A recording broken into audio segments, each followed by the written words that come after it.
Hello everyone. In this video we are going to discuss about the most important topics asked in the subject of chemistry for the NEET examinations.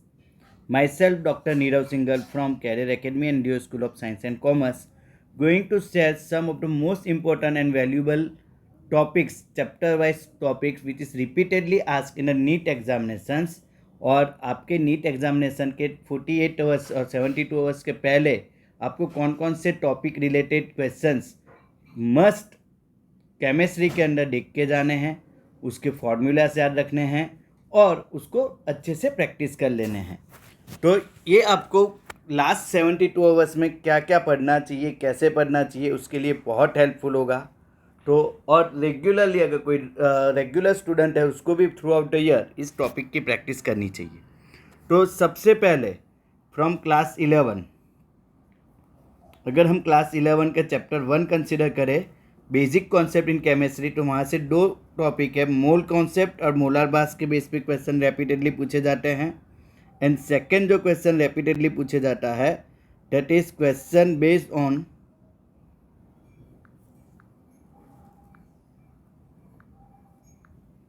Stoichiometric calculation. Stoichiometric calculation के अंदर limiting reagent वाले question सबसे ज़्यादा पूछे जाते हैं। तो आप सब बच्चे लोग जब भी प्रैक्टिस कर रहे हैं तो एक बार लिमिटिंग रिएजेंट वाले क्वेश्चन कैसे आ रहे हैं वो, और mole concept and molar mass, molarity, normality, उसके बेस के क्वेश्चन पूछे जाएंगे चैप्टर 1 से। If we came to the next chapter, chapter 2 structure of atom, तो यहाँ पे दो क्वेश्चन आते हैं क्वांटम नंबर के बेस पे question, quantum number L, M L and M S के, and second de Broglie equation and energy E is equal to H V वाले क्वेश्चन भी ज़्यादा पूछे जा रहे हैं। तो आप जब भी प्रैक्टिस करें तो क्वांटम नंबर और de Broglie equations and E is equal to H mu वाले क्वेश्चन अच्छे से प्रैक्टिस करके जाए। चैप्टर नंबर 3 पीरियोडिक टेबल, अगर हम पीरियोडिक टेबल की बात करें तो यहाँ पे पीरियोडिक ट्रेंड्स इन प्रॉपर्टीज़ के बेस पे सबसे ज़्यादा क्वेश्चन होते हैं। उसमें भी दो पीरियोडिक ट्रेंड्स सबसे ज़्यादा आते हैं based on ionization enthalpy and atomic radius. Ionization enthalpy and atomic radius, तो question related to ionization enthalpy, trends in ionization enthalpy, atomic radius और ionic radius down the group और right left to right in a period, उस सब type के questions को अच्छे से एकदम अच्छे से प्रैक्टिस करके जाइएगा तो जिससे आपको काम होगी। अब बात आते हैं सबसे इम्पोर्टेंट चैप्टर 4 केमिकल बॉन्डिंग। वहाँ से bond parameter, VSEPR, valence shell electron pair repulsion theory, hybridisation and molecular orbital theory, ये चार टॉपिक के बेस पे क्वेश्चन सबसे ज़्यादा होते हैं। डेफिनेटली इस साल की JEE नीट की एग्जामिनेशन में भी थे, और नीट वाली एग्जामिनेशन जो NTA कंडक्ट करेगा, I am going to expect the at least 3 questions from this particular chapter. और वो 3 क्वेश्चंस में अगर आप कंसिडर करेंगे तो hybridisation, VSEPR and bond parameter के बेस पे रहेंगे। स्टेट ऑफ मैटर में आइडियल गैस लो के बेस पे होंगे and kinetic theory of gases के बेस पे रहता है। Ideal gas law and kinetic theory of gases. As far as thermodynamics is concern, enthalpy and spontaneity of chemical reaction के base पे question ज़्यादा होते हैं। वेरियस टाइप ऑफ एंथैल्पी और स्पॉन्टेनिटी ऑफ केमिकल रिएक्शन। एक और क्वेश्चन जो repeatedly पूछा जाता है, relationship between delta H and delta U. Delta H is equal to delta U internal energy के साथ का delta N G R T, इस इक्वेशन के बेस पे भी क्वेश्चन ज़्यादा रहते हैं। और second delta G is equal to delta H minus T delta H के बेस पे वाले क्वेश्चन भी बहुत ज़्यादा होते हैं। तो आप अगर एंट्रेंस एग्जामिनेशन के लिए जा रहे हैं तो मेक श्योर कि आपको ये दोनों फॉर्मूला एकदम अच्छे से याद रहे और उसके बेस के जो क्वेश्चन आते हैं वे। इक्विलिब्रियम बहुत सारे बच्चों को बहुत ज़्यादा डिफिकल्ट लगता है और नहीं सॉल्व कर पा रहे हैं, बट एक्चुअली अगर देखा जाए तो एंट्रेंस एग्जामिनेशन में इक्विलिब्रियम चैप्टर में से सबसे ज़्यादा questions factors affecting the equilibrium, Le Chatelier principle के बेस पे होते हैं। सेकेंड जो रहता है ionization of acid and base के बेस पे रहते हैं। Ionization constant Ka and Kb के बेस पे सेकेंड टाइम के क्वेश्चन आते हैं। And third solubility of salt KSP वाले क्वेश्चंस रहते हैं। ये 3 टाइप के क्वेश्चन इक्विलिब्रियम चैप्टर से सबसे ज़्यादा पूछे जाते हैं। अगर आप लक्की रहे तो acid base and salt question में से रहेगा, but mostly I am predicting the question based on factors affecting the equilibrium and ionization constant of acid and base. Chapter 8 redox की बात करें तो यहाँ पे oxidation number of compound mainly वो कि जिसमें ऑक्साइड, पेरोक्साइड या सुपर ऑक्साइड होगा। अगर आएंगे तो रेडॉक्स ऑक्सीडेशन नंबर के बेस पे रहेगा, बहुत कम चांस है, बट ऑक्साइड याद रखना -2 ऑक्सीडेशन स्टेट शो करता है, पेरोक्साइड फॉर्म में ऑक्सीजन -1 और सुपर ऑक्साइड फॉर्म में -12। तो based on the oxide, peroxide और सुपर ऑक्साइड वाले एग्जाम्पल वाले क्वेश्चंस ज़्यादा पूछे जाते हैं। हाइड्रोजन के चैप्टर 9 हाइड्रोजन में से रेयरली कोई क्वेश्चंस रहता है, जस्ट थियरी गो थ्रू कर सकते हैं। एक पेरोक्साइड, इसका जो वॉल्यूम ऑफ हाइड्रोजन गैस के बेस पे जो क्वेश्चन रहते हैं, that is volume strength is equal to molarity into 11.2 वाले क्वेश्चंस फॉर्मूला के बेस पे क्वेश्चन आने के चांसेस रहेंगे। अदरवाइज इस चैप्टर में से चांसेस बहुत कम रहते हैं। एस ब्लॉक के अंदर से specially for NEET examination biological importance of sodium, potassium, calcium and magnesium, उसके बेस पे and characteristic of alkaline earth metals, characteristics of compounds of alkaline earth metal के बेस पे क्वेश्चंस ज़्यादा रहते हैं। नॉर्मली पी ब्लॉक क्लास 11 के P block में से बहुत रेयर क्वेश्चंस रहते हैं। As far as general organic chemistry is concern, IUPAC, isomerism and reaction mechanism के बेस पे क्वेश्चंस ज़्यादा रहेंगे। IUPAC, isomerism and reaction mechanism के बेस पे। वापस यहाँ पे मैं बच्चों को plus I effect, inductive effect के बेस पे एंड रेजोनेंस इफेक्ट के बेस के क्वेश्चंस अच्छे से प्रैक्टिस करके जाइएगा, वो आने के चांसेस ज़्यादा रहेंगे।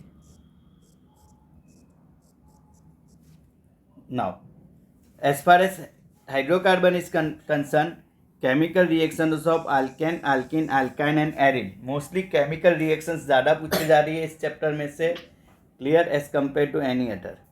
एनवायरमेंटल केमिस्ट्री चैप्टर 14 में से एटमॉस्फेरिक पॉल्यूशन के बेस पे क्वेश्चन ज़्यादा होते हैं, एटमॉस्फेरिक पॉल्यूशन के बेस पे क्वेश्चन ज़्यादा रहेंगे एंड वाटर प्योरिटी के बेस पे क्वेश्चन रहेंगे।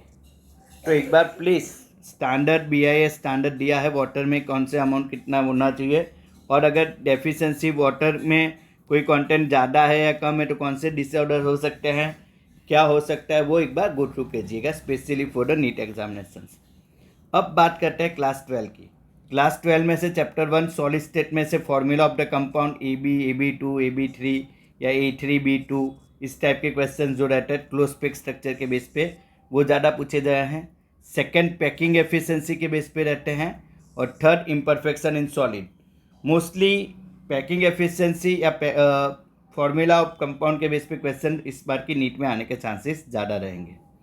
चैप्टर 2 सॉल्यूशन की बात करें तो वेपर प्रेशर ऑफ सॉल्यूशन के बेस पे, 4 कॉलिगेटिव प्रॉपर्टीज जो है आपकी वो एबनॉर्मल मोलार मास के बेस पे, specially vapour pressure of solution Raoult's law के बेस पे क्वेश्चंस ज़्यादा आएंगे, तो वो एकदम अच्छे से करके जाना है बच्चों को। इलेक्ट्रोकेमिस्ट्री में से नन्स इक्वेशन के बेस पे, नन्स इक्वेशन एकदम अच्छे से करके जाइएगा। E cell is equal to E standard cell minus 0.0591 by n log of Kc, इसके बेस पे क्वेश्चन अच्छे से कर रहे। Conductance of electrolytic solution and electrolytic cell. दूसरा जो क्वेश्चन आपका मोस्टली रहता है Faraday's first law and second law के बेस पे रहता है, amount of metal deposited and volume of gas liberated के बेस पे भी ज़्यादा रहेंगे। केमिकल काइनेटिक्स सबसे ज़्यादा question factors affecting the rate of chemical reaction, integrated rate equation में से फर्स्ट ऑर्डर के इक्वेशन वाले क्वेश्चन ज़्यादा होते हैं, इंक्लूडिंग इस half life, first order equation and इस हाफ लाइफ इंटीग्रेटेड वाले में से, और RNS equation temperature dependent rate of chemical reaction के बेस पे। सरफेस केमिस्ट्री की बात करें तो सबसे ज़्यादा क्वेश्चन कोलॉइडल पोर्शन में से आता है, तो कोलॉइड वाला पोर्शन एक बार अच्छे से करके जाइएगा। मेटलर्जी में से 99.99% क्वेश्चन कॉन्सेंट्रेशन और रिफाइनिंग ऑफ मेटल से होंगे, कॉन्सेंट्रेशन ऑफ मेटल की 4 मेथड्स है, उसमें से कौन सी 4 मेथड आप सबको मालूम है?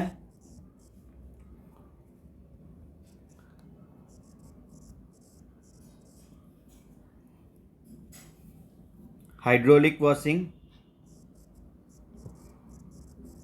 Magnetic separation, float flotation process and leaching. और रिफाइनिंग की 6 मेथड है, वो 6 मेथड के बेस पे रहता है।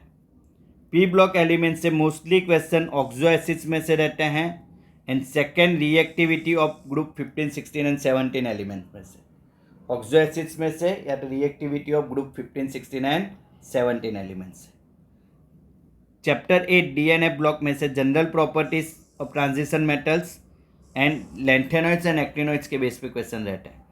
प्रॉपर्टीज ऑफ ट्रांजिशन मेटल के बेस पे एक क्वेश्चन डेफिनेटली एग्जामिनेशन में आ जाता है। As far as chapter 9 is concern, naming IUPAC name of the complex compound definitely will be there.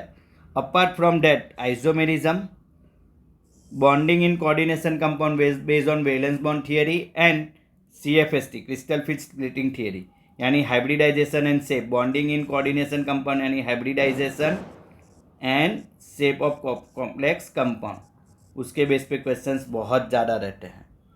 Next, आप जब भी magnetic moment mu is equal to square root of n+2 वाला equation अच्छे से करके जाइएगा। नंबर ऑफ अनपेयर इलेक्ट्रॉन के base पे इसके भी रहते हैं।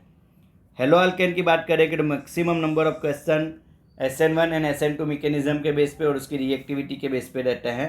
Second, chemical reaction of hello alkane and hello Erin, name reaction जो यहाँ से पूछी जाती है 11 एंड 12 में से, स्पेशली 12 साइंस के नेम रिएक्शन सबसे ज़्यादा पूछे जाते हैं और उसी के बेस के क्वेश्चंस होते हैं।